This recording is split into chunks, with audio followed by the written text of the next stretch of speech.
यीशु मसीह के मधुर नाम में आप सभी को प्रेमी सलाम। और प्रभु में आप सबका भाई आशीष राजकुमार गुजरात की धरती से अभी पुकार रहा हूं और बोलते चले जा रहा हूं। आप सबका भला, आप सबका विकास लगातार होते चला जाना चाहिए, ये मेरा इरादा है और आप सबका भी इरादा यही है। मुझे कुछ व्यक्ति ने सवाल किया कि हमें नमस्कार बोलना चाहिए कि नहीं, प्रभु के बीच में होकर या फिर प्रभु में नमस्कार बोलना चाहिए कि नहीं। तो आइए मैं आपको बताना चाहता हूं, नमस्कार कई जगह कहा गया है और आपको पढ़कर बताना चाहता है। याकूब उसका 1:1 में लिखा है नमस्कार। आपको यह बताना चाहता हूं, बाइबल में लिखा गया है नमस्कार शब्द परमेश्वर के और प्रभु यीशु मसीह के दास याकूब की ओर से उन 12 गोत्रों को जो तितर भीतर होकर रहते हैं नमस्कार पहुंचे। क्या याकूब की ओर से नमस्कार पहुंच रहा है उन 12 गोत्रों को? समझ में आ रहा है कि नहीं आ रहा है? तो आपको यह कहना चाहता हूं, बाइबल के अंदर कई जगह नमस्कार लिखा गया है। नमस्कार आप बोल सकते हैं। कुछ लोगों का कहना है कि नमस्कार बोलने वाले शैतानिक लोग होते हैं, मूर्ति पूजक होते हैं, लोगों का कहना है। बल्कि नए नियम के अंदर कई बार नमस्कार शब्द आया है और नमस्कार शब्द में आपको हानि नहीं है, आपको नुकसानी नहीं है, उसमें फायदा ही है। नमस्कार का मतलब है सलाम, सलामत, खुशहाली, है ना। आनंद का शब्द भी इसमें आप मिक्स कर सकते हैं। और जैसे कि इंग्लिश में हेलो कहते हैं, है ना, जैसे कि इंग्लिश में हेलो कहते हैं तो हिंदी में आप नमस्कार बोलो, है ना। चाहे जो आप शब्द इस्तेमाल करो उसमें कुछ आशीर्वाद, आशीष भरा हुआ चाहिए। तो मैं आपको अगर कहना चाहूं हेलो क्यों बोलते हैं, फिर हेलो का मतलब नमस्कार होता है। समझ आ रहा है कि नहीं आ रहा है? तो आपको मैं इस विषय पर ज्यादा बात नहीं करना चाहता हूं। आपको यह बताना चाहता, नाना प्रकार की, अलग अलग प्रकार की परीक्षा आपके ऊपर आएगी, विरोध आएगा, संकट आएगा, प्रॉब्लम आएगा, गरीबी आएगी, दोस्तियां टूटती चली जाएगी, दोस्तियां बढ़ती चली जाएगी और कभी कभी आपको अकेला महसूस करना पड़ जाएगा और कुछ बातों में आपको नाराजगी होना पड़ेगा या फिर आपको निराशा से सामना करना पड़ेगा। कई दोस्त बिछड़ते चले जाएंगे, कई दोस्त आपके करीब आते चले जाएंगे। धनवानों के ज्यादा दोस्त होते हैं, जिसके पास रुपए टके ज्यादा होते हैं, खान पीन सब कुछ अच्छा होता है, उससे ज्यादा मित्रता लोग करते हैं। आपको यह कहना चाहता हूं, और जो गुस्से का तेज होता है उससे लोग क्या करते हैं, ज्यादा दुश्मनी मोल लेते हैं और उससे बिछड़ते चले जाते हैं। क्यों? क्योंकि जो गुस्सा व्यक्ति करता है वो व्यक्ति ज्यादातर सामने वाले का भला चाहता है। किसका भला चाहता है? सामने वाले का भला चाहता है, इसलिए गुस्सा उसे दर्शाना चाहते हैं। आप स्कूल में अगर जाए तो मास्टर क्या करते, ज्यादातर प्यार और मोहब्बत नहीं करते, बल्कि गुस्से के साथ उसे डांटा जाता है। बच्चों को जो लिखने के लिए दिया वो नहीं लिखा, जो करने के लिए दिया वो नहीं किया, इसलिए मास्टर उनके ऊपर चिढ़ते हैं और गुस्से होते उसकी पिटाई की जाती है। क्यों ऐसा होता है? क्योंकि उस बच्चे का भला चाहता है टीचर। उसी प्रकार से आपसे जो प्यार और मोहब्बत करते हैं, आपको अगर डांटते हैं तो आप उनका बुरा ना माने, बल्कि आपका भला कुछ होना चाहता है, हो रहा है उस डांटने वाले के कारण।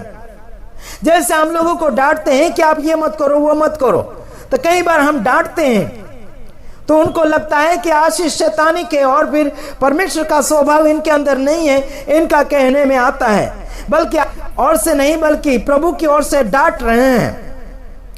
हेलो, समझ में आ रहा कि नहीं आ रहा?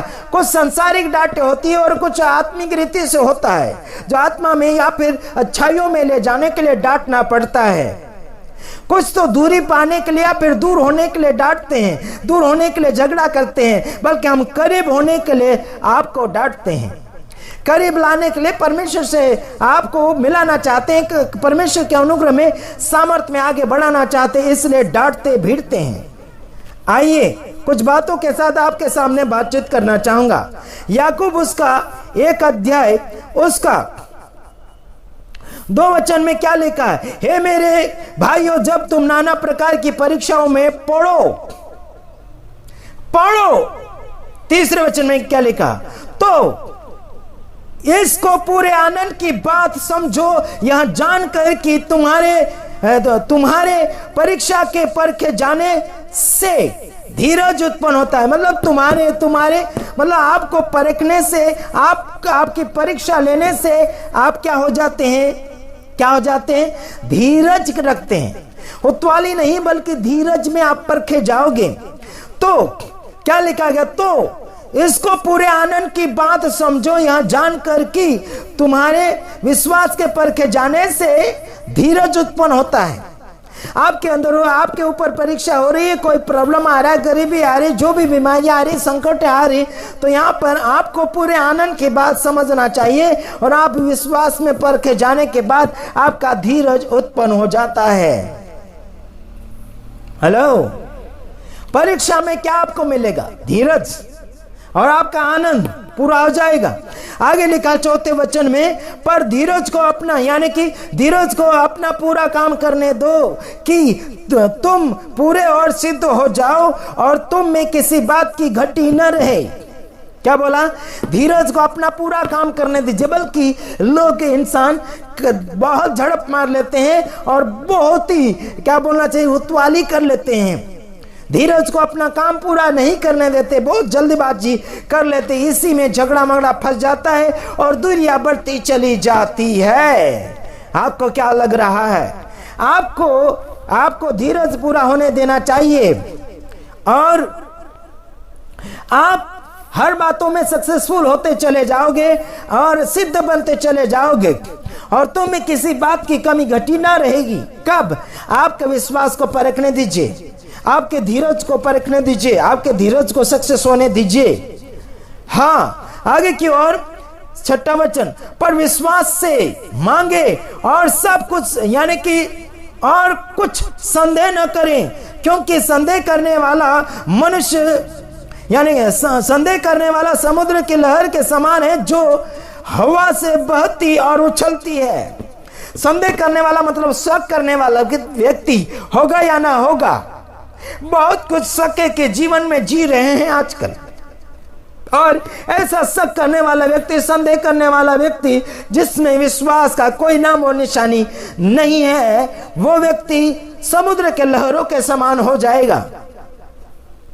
कभी होगा या नहीं होगा, डूबता चला जाएगा, झुकता चला जाएगा, सरकता चला जाएगा पीछे की ओर। आपको यह कहना चाहता हूं, लहरों के जैसे जीवन को मत बनाइए। होगा या ना होगा, है करेंगे या नहीं करेंगे, ऐसा बिल्कुल मत सोचो मेरे भाइयों बहनों। आगे देखते हैं 7वें वचन में, ऐसा मनुष्य यह न समझे कि मुझे प्रभु से कुछ मिलेगा। दुचिता विना इंसान, दो मन वाला, दो विचार वाला भी इंसान परमेश्वर से आशा मत रखिए कि आपको कुछ मिलेगा या नहीं मिलेगा। बिल्कुल आशा से दूर रहिएगा। आपको आशा करने की कोई आवश्यकता नहीं, क्योंकि आप में धीरज भी नहीं है और विश्वास भी नहीं है, और क्या है, बिना संदेह का जीवन भी नहीं है। मतलब बिना संदेह से जीवन जीना चाहिए, बिना डर के साथ। विश्वास जो इंसान के अंदर डर नहीं, सामर्थ उत्पन्न करता है। विश्वास इंसान के अंदर सामर्थ लाता है, शक्ति लाता है, विजेता लाता है, हिम्मत लाता है, डर को ढाक देता है, डर को धक्का मार देता है, डर गिर जाता है विश्वास के सामने। क्या आपके जीवन में, मेरे जीवन में क्या डर भय की आत्मा है? परमेश्वर ने डर और भय की आत्मा नहीं, बल्कि सामर्थ की और प्रेम की और संयमता की आत्मा दिया है। आपको जीतना होगा, आपको सामर्थ के साथ जीना होगा, क्योंकि परमेश्वर में आप एक नींव है, परमेश्वर का एक भवन है, परमेश्वर का एक आप रहने का स्थान है।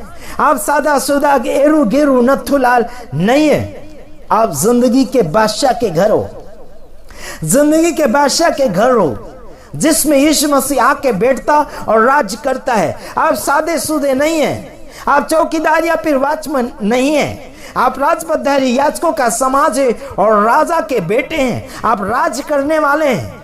आपका गुण राजा के समान होना चाहिए, आपका पद राजा से भी बढ़कर है।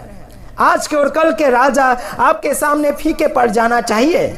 आप एक नमकीन है, आप एक रोशनी है, आप एक प्रकाश है। आने वाले भविष्य के लोगों के लिए आप एक क्या है, फाउंडेशन है। आप एक क्या बोलना चाहिए, विजय करवाने वाले दाता का बेटा। हाँ, किसी को हारते हुए इंसान को आप हाथ पकड़कर अगर उठाओगे तो आपको वो सलाम करेगा, आपको वो ईश्वर का बेटा कहेगा, फिर अच्छा गुणी कहेगा, या फिर ईश्वर का एक क्या बोलना चाहिए, फरिश्ता कहेंगे। फरिश्ता यानी कि स्वर्गदूत। हाँ जी, वो कहेंगे आपको। आपके कामों को देखकर लोग आपकी तारीफ करेंगे, आपको आगे की और काम करने के लिए मौका मिलता चला जाएगा। परमेश्वर की ओर से आपको लगातार पृथ्वी के छोर तक अन्य अन्य जाति के लोगों तक पहुंचने के लिए मौका प्रदान हो रहा है, बल्कि आप अपने हाथ के ऊपर हाथ धरकर बैठे हुए हैं। गलती आपकी है, लोगों की नहीं। संसार भर में विरोध के ऊपर विरोध किया जा रहा है, अलग अलग प्रकार के आरोप लगाते हुए, बल्कि उनको मुंह तोड़ जवाब देने के लिए आपके पास ज्ञान होना चाहिए। सवाल का जवाब आपके पास है, बल्कि आप डर में जी रहे हैं। कई लोग मार खाते चले जा रहे हैं। मैं आपको कहना चाहता हूं, आपको मार खाने के लिए परमेश्वर ने नहीं सृजा। जवाब के बदले जवाब दीजिए। आपके पास ज्ञान का भंडार कुछ तो होना चाहिए, है ना।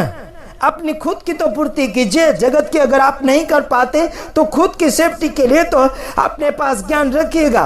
चाहे आप छोटा ज्ञान रखते या बड़ा ज्ञान रखते, रखिए तो सही। क्या लग रहा है आपको? ज्ञान का ज्ञान देने वाला खुदावन है। आपके पास अगर बुद्धि की कमी तो परमेश्वर से मांगिए, वो बिना उल्लंघना देता है, बिना नाप से देता है, और वो उधार देता नहीं, वो हमेशा के लिए दे देता है। आजकल संसार भर में उधार लेने के बावजूद भी वापस लौटाने की शक्ति और भक्ति नहीं होती लोगों के जीवन में। उसके बाद में लोगों का क्या एक ही गुण निकलता, झूठ बोलना, झूठ बोलना, झूठ बोलना। झूठी बोलते रहते, ये दिन देंगे, वो दिन देंगे, ये साल देंगे, वो साल देंगे। आगे की ओर धकलते चले जाते हैं, लेकिन देने का कोई भी इनके पास गुंजाइश या फिर शक्ति नहीं होती। हालांकि झूठ बोलने के अलावा कुछ नहीं मिलेगा। समझ में आ रहे कि नहीं आ रहा आपको? मैं आपको कहना चाहता हूं, परमेश्वर के अनुग्रह में, परमेश्वर के सामर्थ्य में आपको बढ़ना होगा। किसी और को देखने की जरूरत नहीं, आप खुद को देखिए पहले, आगे की ओर बढ़िए। हम दूसरों को भी देखते हैं और अपने आप को भी देखते हैं। हम लगातार हमें भी और दूसरों को भी आगे की ओर ले जाने के लिए कोशिशें जारी करते चले जा रहे हैं। आपको क्या लगता है कि हम अकेले सब कुछ कर लें? नहीं, आपको भी करवाएंगे और हम भी करेंगे। खुदावन के काम को बस आप और मैं मिलकर करिए। आप आराम करेंगे और हम ऐसे मेहनत करते चले जाएंगे क्या? आप आधा अधूरा करते चले जा रहे हैं, खुद के जीवन में भी और दूसरों के जीवन में भी आधा अधूरा सेटिंग यानी कि जीवन बना रहे हैं। क्या सोच रहे हैं यार? क्या सोच रहे हैं? सोचने का भी काम नहीं, उठने का काम है। उठिए और आगे बढ़िए। ऐसी में आप सबका भला। God bless you. और हम आगे की ओर जाने से पहले आपको कुछ बातें कहना चाहते हैं। ये वीडियो हम यहीं पर रोकना चाहते हैं और दूसरे वीडियो में आएंगे। तब तक के लिए आपको हमसे रिहाई लेना पड़ेगा और तब तक आप दूसरा कुछ काम कर लीजिएगा और प्रभु में आगे बढ़िए। प्रभु आप सबका प्रभु है, आप सबका वो पिता है और सबको प्रभु का काम करना अनिवार्य है। Okay, God bless you. प्रभु आप सबको आशीषित करे। आमीन, आमीन।